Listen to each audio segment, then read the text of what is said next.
All right, good afternoon. Welcome back. Today we're going to do Chapter 9, Section 3. We're going to talk about alcohol use in teens. So, why do some teens use alcohol when others don't?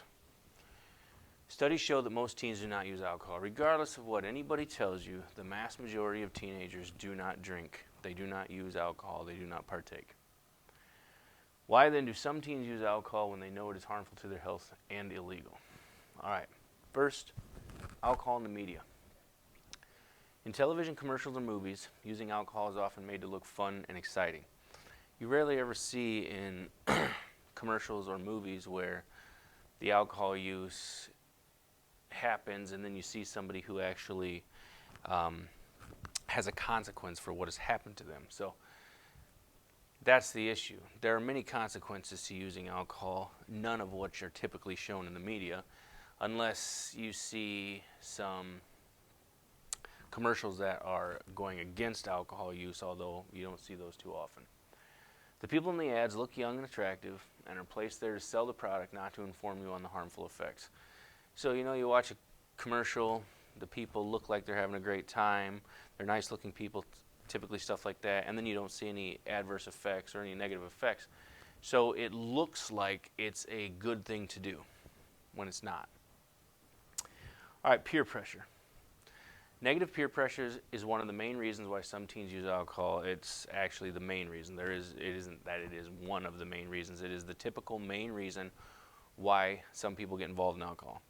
Even one drink can be harmful to a person's health, and even though it is not always easy to say no, peer pressure is not a good reason to drink. We've talked about peer pressure multiple times. We've talked about it with smoking. We're talking about it with drinking. We'll talk about it with drugs. We've talked about it with all kinds of other things in this class. The thing is that you're going to have to learn to say no. You're going to have to learn to tell people that you're not interested or that you shouldn't be getting involved, so you're not going to get involved.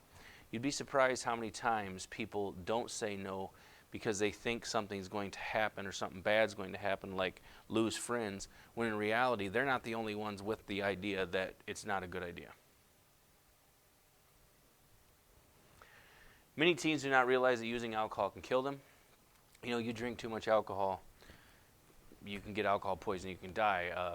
10, 12 years ago in the newspaper, somebody in one of the small towns around here, they just graduated high school, parents let them drink, they went to bed, the kid didn't come down early in the morning, mom just figured she was sleeping, went up about 2 hours later, she had passed away in the middle of the night in her sleep. Sometimes teens dare each other to drink a lot of alcohol as quickly as possible. That can cause alcohol poisoning. If somebody passes out, they can vomit and they can choke and basically suffocate themselves. Binge drinking is the consumption of several alcoholic drinks in a short period of time. This can cause the body's systems to fail, and the person may stop breathing, or his or her heart may fall to a dangerously low level. And what could essentially happen is the person goes to sleep and just doesn't wake up. If somebody gets to the point where they drink themselves to the point where they pass out, that means that your body is forcing you to pass out so that you will stop because you are on the verge of death. Now, why is alcohol harmful to teens? You know that alcohol can be harmful to anyone, however, it is especially harmful to teens. When teens use alcohol to deal with the many issues of growing up, it makes the handling them much harder, and it can damage the teen's physical health as well. Typically when somebody who is young begins the use of alcohol, it is because they're attempting to mask some other issue or hide from some issue.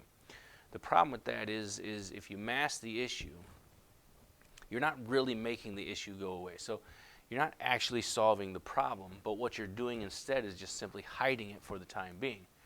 And then you're adding alcohol use on top of that, which is now just compounding the problem which you already have, now causing there to be multiple problems instead of just one. Now, teens are still growing. Teens' bodies are still growing and their brains are still developing. Alcohol can greatly harm the body and damage the brain, causing a person to grow and develop improperly. And alcohol can also damage their nervous system. Now, one of the main effects of alcohol is it actually kills brain cells. The problem with this is that Unlike, say, skin cells, brain cells don't regenerate. They don't grow back. So once you lose those brain cells, they're gone. Also, the other issue with this is because you're a teenager, because you're growing up, you're still growing. If you introduce something into your system while you are still growing, then your body will begin to believe that it needs it. And if your body begins to believe that it needs it, then what happens is you become addicted to it, or can become addicted to it much quicker, causing, addiction and other issues that you really don't want to be dealing with.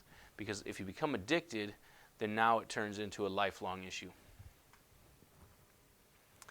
Alcohol can affect emotions.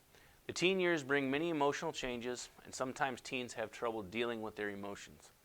It is not always easy to handle anger, sadness, boredom, and other quickly changing emotions, and alcohol cannot solve your problems. So some people, they'll drink, oh, there's nothing else to do, or oh, I'm bored, or oh, I'm upset, I want to, The problem is that you're using a drug to try to solve an issue, which, like I said before, just a couple minutes ago, is that you're basically now masking a problem, which means you're not actually taking care of it. And secondly, you're compounding the problem because now you're adding a drug into that problem. And alcohol is a drug. Many people who use alcohol often feel bad about themselves and have trouble dealing with others. Using alcohol to deal with emotions can be harmful because people who drink are more likely to create bigger problems for themselves in the long run. There's that issue of becoming an alcoholic. There's also the issue of people, when they use alcohol, can lose sense of reality and start acting in ways that they normally wouldn't. And that can cause issues which can, be very right now type of issues, or it can cause issues such as pregnancy if they end up doing things they wouldn't have normally done because they were sober, or other issues where they're injured or they injure somebody else. So all kinds of things because they start doing things that they may not have done if they had been sober and not drinking. Alcohol also disrupts sleep. It sounds odd because alcohol is a depressant, but on the other hand, it disrupts the sleeping patterns. And if you are having problems with feelings, either talk to a trusted adult or find other ways to manage stress. Now, underage drinking. Aside from being harmful, alcohol use is also illegal for minors. A minor is a person under the age of adult rights and responsibilities. Consuming alcohol can get you in trouble with the law and arrested and fined. And those are things that they go on to your record that they don't come off your records. A lot of people think, oh, when you turn 21, all the things you did when you were a minor expunged from your record. That's not true. Anything that goes on your record is always on your record. A minor who is caught driving while intoxicated will lose his or her license. If you get caught with even having alcohol in your vehicle, then it's what's called zero tolerance, and you will lose your license for 3 months. And if you're under the age of 18, you may lose your license until you turn 18. In some states, minors will lose the privilege of getting their license until they are either 18 or 21. So, there are, as there should be, some pretty harsh punishments, or can be some pretty harsh punishments for this. All right, that's the end for Chapter 9, Section 3. If you have any questions, get a hold of me. Make sure you're getting the worksheets and the readings done. Have a great day.